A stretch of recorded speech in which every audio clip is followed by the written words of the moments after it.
Food that's banned in Europe and not banned here, it's an embarrassment as an American. I really don't understand it. Europe allows about 400 food additives. In the US, it's over 10,000. The US is using a risk-based approach, while Europe is using a precautionary principle. So this basically means that the US generally allows ingredient until it's proven unsafe, in contrast to Europe, where an ingredient is banned or restricted until it is proven safe. America loves freedom, which also includes the freedom to eat things other countries literally banned for potential safety reasons. Today, we're walking through actual foods, real brand name items that are restricted, reformulated, or outright banned in parts of Europe, but totally legal in the United States. And yes, these are foods you've probably eaten this week. Let's get right into it. These are Skittles from the USA, and these are Skittles from the UK. They look similar, but the American Skittles are made with artificial colors like red 40 and yellow number 5. When you pick up the UK version, it has colors with a bunch of codes there. Those gotta be bad codes, right? No. E162 is beetroots. E163 is purple derived from the skin of grapes. E160A is beta carotene, orange. E100 is turmeric root extract. You ain't seeing no fake artificial colors here. Ours contains bioengineered food ingredients from the GMO corn syrup. Theirs is not bioengineered, and it's made of glucose syrup. One ingredient in Skittles that recently hit headlines is titanium dioxide. Europe banned titanium dioxide, an additive linked to potential DNA damage. The US, meanwhile, took one look at that and said, "Put it in the candy. We need it shiny." Skittles in the US used this to make the candy shell bright and smooth. British versus American Skittles. Okay, so we have British and we have the American. There is literally no difference in how they look. They look identical. There is definitely more flavour in the British, like more fruitiness. This is an American Skittle with red dye number 3, a color unrestricted in Europe due to its harmful effects. And this is a European Skittle with no red dye colorant on it. Do you see any difference? No. So, if companies wanted to stop using this additive in the US, they would. Europe forced companies to remove or replace it. The US version kept the ingredient for years after Europe banned it. In 2022, a class action lawsuit was filed, claiming that Skittles were unfit for human consumption. The case was mysteriously dropped without explanation. In 2025, Mars announced it has ceased use of titanium dioxide in Skittles sold in the United States. Even though it's now removed, the bigger question still lingers. Why did it take a lawsuit, international pressure, and a global ingredient ban for the US to catch up? It's almost like America treats food regulations the same way it treats potholes. Ignore it until it becomes a headline. And Skittles is the perfect metaphor for the US food system. If it's colorful, fun, and profitable enough, the ingredient list becomes optional reading. This is what the ingredients look like for Fruit Loops in the US, and this is what it looks like in other countries. A 2007 study found links between artificial food dyes and hyperactivity in children, which led to warning labels on the products and the food companies making healthier alternatives. But in the US, they decided the link wasn't strong enough, so that's how we've been left with a much less healthy version. Fruit Loops, the brightly colored cereal that makes the cereal aisle at Walmart look like a Las Vegas light show. That is thanks to red 40, yellow 5, yellow 6, and several dyes Europe forces companies to remove or put warning labels on. The European versions typically use natural colors like carrot and paprika extracts. Europe keeps it subtle. America keeps it neon. The cereal imparts an overall similar flavor, but a completely different visual experience. Europe decided decades ago that certain artificial dyes can affect children's behavior or attention. The US decided just to label them as part of a balanced breakfast. Have you ever compared American cereal to European versions while traveling? How shocking was the difference? Do you know what's in those? They're full of artificial chemicals and sweeteners. Oh my God, I don't care. We are literally put on this earth to suffer and then turn into dirt. My dirt will just have a little bit more carcinogens. Little Debbie Christmas tree cakes are fluffy, frosted, decorated with sprinkles, and marketed as a holiday treat. This is the only thing I get excited about for Christmas. It's 9:51 in the morning. And this is what I'm having for breakfast. But peel back the plastic wrapper and you find a tiny science experiment disguised as dessert. These cakes contain artificial dyes like red 40, yellow 5, and blue 1, the same dyes that Europe refuses to put in kids' snacks. The same dyes linked to hyperactivity and behavioral issues. Then there's TBHQ, a synthetic preservative added to extend shelf life. It keeps all the oils in these little cakes from turning rancid, which also means they could survive in a pantry longer than some of us keep houseplants alive. Europe says no thanks, but America says shelf life is patriotism. And for the grand finale, titanium dioxide, the same ingredient we discussed in the Skittles section. It's a perfect snapshot of the American food system. Make it colorful, make it cheap, make it addictive, and hope nobody flips the package over. This is a large fry from the US, and this is a large fry from the UK. Now, what's different about these is this one has about 19 ingredients, and this one only has 4. You know, McDonald's fries used to be cooked in beef tallow, all natural with 3 ingredients: potato, salt, and beef tallow. Now we've got 19 ingredients in those fries. McDonald's fries in Europe, literally potatoes, oil, and salt. I'm at McDonald's in Germany. First off, I just want to say the fries here, they taste like real fries.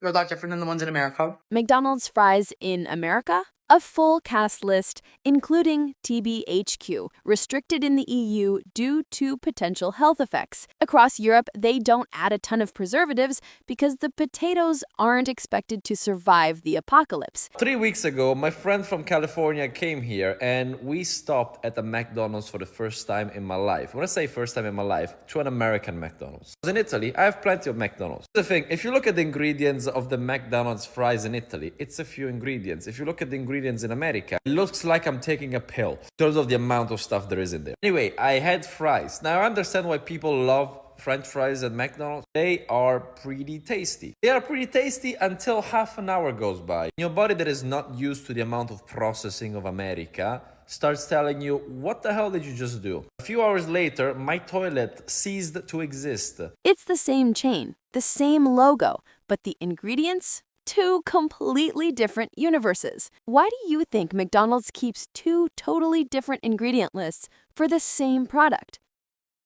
American, UK, 73 grams sugar, 22 grams of sugar. The color difference is crazy though. It's more like citrus. It tastes like a vitamin C. European Fanta is made with real fruit juice, up to 20% in some countries. The color comes from carrot and pumpkin extracts. It has 22.5 grams of sugar per bottle. The difference between Italian Fanta and American Fanta, just look at the color. Yellow 8 dye and red 40 dye, absolutely no orange juice. Still sweet, still soda, but at least you know where the flavor comes from. The US version has a mouth-numbing 73 grams of sugar per bottle, sweetened with high fructose corn syrup. And that neon orange color, that's yellow 6 and red 40, the same dyes that Europe slaps with warning labels for potential behavioral effects in children. European Fanta looks like something you could pour at a picnic. US Fanta looks like something that should glow under a blacklight.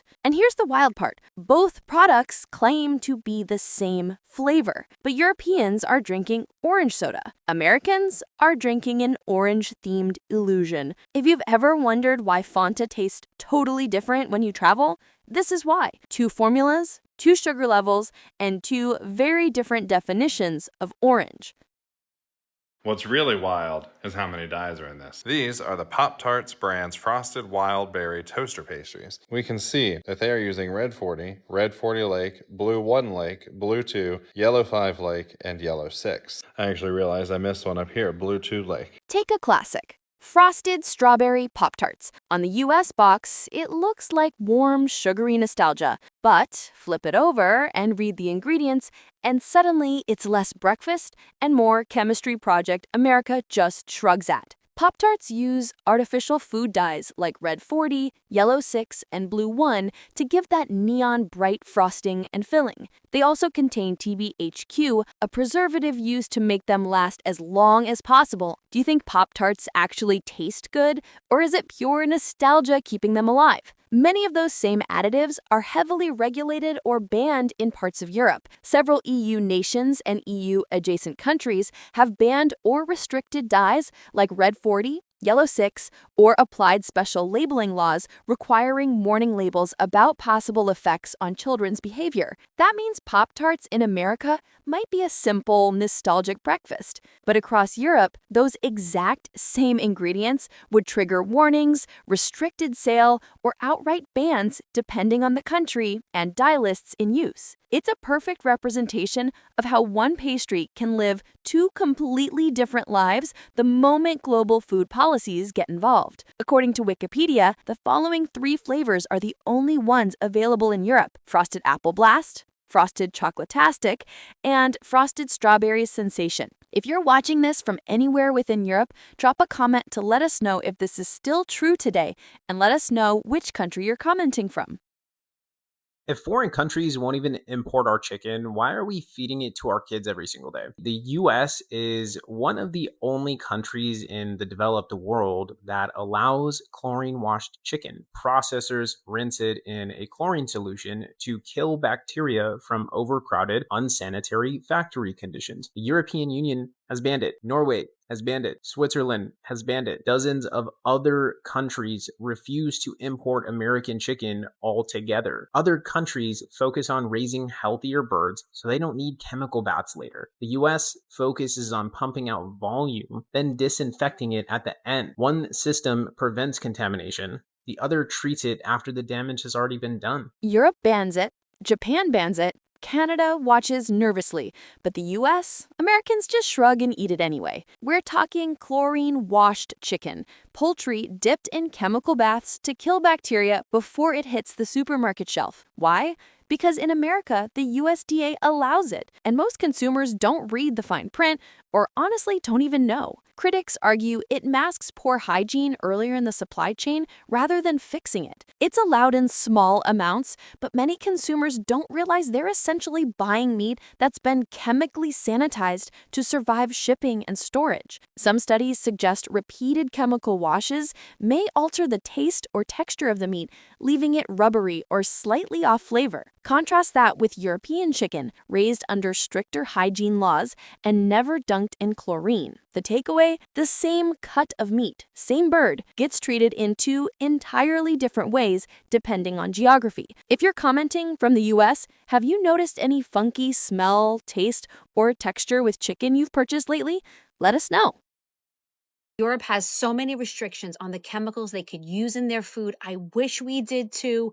People, read your labels. The US isn't just selling food. We're making food engineered for shelf life and convenience. From Skittles that use titanium dioxide, to Pop-Tarts with neon dyes, to chlorine-dipped chicken, the same item can mean 2 totally different realities depending on the country. Europe says some of this isn't food. America says it's breakfast, it's dinner, it's snack time, and it's profitable. This isn't just about taste. It's about regulation, culture, and priorities. One region of the world says safety and natural ingredients should be prioritized. Another says speed, convenience, and marketing first. Should America adopt European standards, or should we just accept this is how it is? And if you could change one aspect of American food, what would it be? Drop your answers in the comments. Let's start a conversation, a debate, maybe even a food fight. If you enjoyed this video, like and share so more people see how wild the food we eat really is. Hit subscribe for more deep dives into American food, culture, and everything in between. And drop a comment suggesting what topic you want me to tackle next.